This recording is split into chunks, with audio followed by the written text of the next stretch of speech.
Aries for the week of February 24th. Let's get right into it. And my first message is get out of your own head.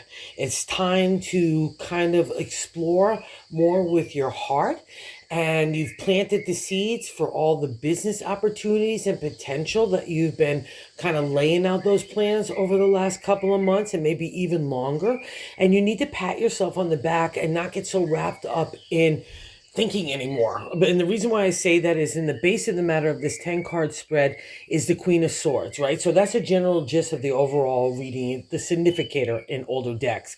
And she's great for strategy and thinking and planning and processes and procedures. She's great in that domain because it's our thoughts, right? But if we're aiming that kind of energy at ourselves, which in this kind of placement kind of says with these other cards, that we're taking that sword and kind of sticking it in our own head and pouring out emotion, that's what she's doing. She doesn't want that. And that kind of conflicts with what's going on right presently today in that 6 card placement, the Queen of Cups sitting next to her, which is her sister, and two different kinds of queens. The Queen of Swords wants no emotion, and the Queen of Cups wants all of it. And that's in your present day, so you're kind of having a conflict. And maybe a part of this conflict is you want to have those, the theme is from 2025 so far has been about having those achievements that you enjoyed before and you want them again. And we all get a little nervous and anxiety ridden when we're trying to lay out new plans. And that's why that King of Swords is crossing there.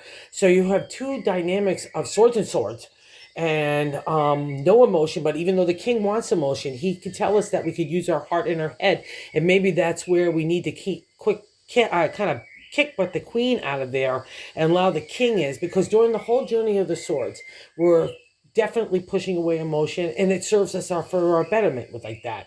But the king, by the time we reach that regal guy, he wants to use both his head and his heart. He's fair in that judgment, and he can make those decisions with a fair heart and a fair mind. So you need to let him in because that potential is there. And you've already planted the ideas that the Page of Pentacles is telling you. You've already kind of done that stuff and you're ready for new, fresh energy because in the top of the matter, in that third placement, is the Knight of Wands. And that's Aries to me. It's like, da, da, da, da, here I come with my big imagination. I've achieved some stuff. There's that golden fleece. So that's that reoccurring theme that I've already got some alkaloids or alkalates, and that's kind of holding me back from trying new things. But everywhere you go, everything wants a refresh and a restart, including at the base of the matter. What I like to say is the gut of the reading in that 4th card placement is the 8 of Pentacles. And that's that restart in the area of business, home, love, relationship, work, everything. And then with the Queen of Cups sitting there, so we want to see you've already got in the hard work in place. And now the reward is on the horizon. So I just kind of need you to go get out of your own mindset and be so tough on yourself and let that heart shine. Know that you have all the capabilities, whether it's business or love, whatever you want, And the 6 of Wands is a direct extension of the Queen there. And that's the 7th card placement. And it's further inclination of what is going on with the Queen. And so you want those, like everything to be celebratory. You want everything to be successful. And that's what the 6 represents. It's a celebratory stage for an idea that not only takes a material reality, but it expands.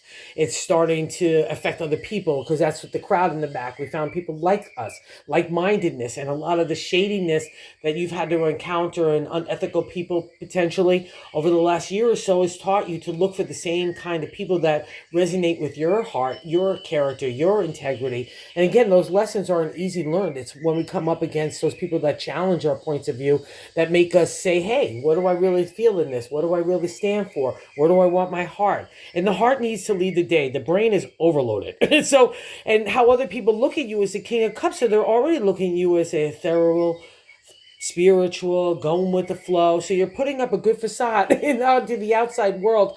So you might as well get into the groove of the King of Cups because that's what he represents. It's there for you. Everyone already looks at you as good-hearted, sweet, generous, psychic, intuitive.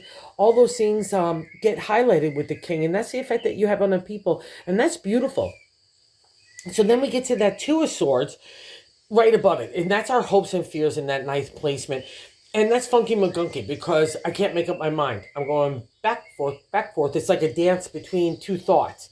And it's a shame because even to get to the queen and especially the king, you've already broken the stranglehold of doubt and insecurity and fears and, anxiety that could build up from when people challenge our ideas or challenge our character or challenge what our thoughts of success are, including ourselves. If it's not even from the outside world, and most likely a lot of it is probably from your own self, you need to cut it out because that's in the hopes and fears. So you're kind of staying in a rut.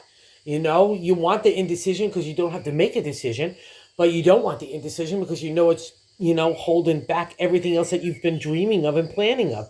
So break the stranglehold. You already have. You don't have to prove anything to anybody. You just proving it to yourself at this point. And it's not even to prove it. Just go enjoy the ride. Who cares what the destination is? It's about the journey where the life experiences and the joy and the tough times, everything happens in that. And that's the whole point of our life. And when I look at happy endings, that the outcome is that 10 of Cups sitting there by the little globe. And that's wonderful because I've taken the journey for the heart. And most importantly, I respect myself. And I only allow that in my stratosphere. And that's the only thing I'm going to love. And that's the only thing that I'm going to allow to love me because I'll know exactly what that is when I recognize it because it'll be the same kind of character and integrity that I have.